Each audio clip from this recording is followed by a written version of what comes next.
മരിച്ചത് ഞാനല്ല, നീയാണ് മുസ്ലിമേ.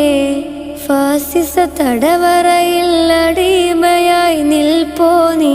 എന്ന് തീരും ഈ കണ്ണുനീരിൻ മോചനം നേടുകില്ലേ?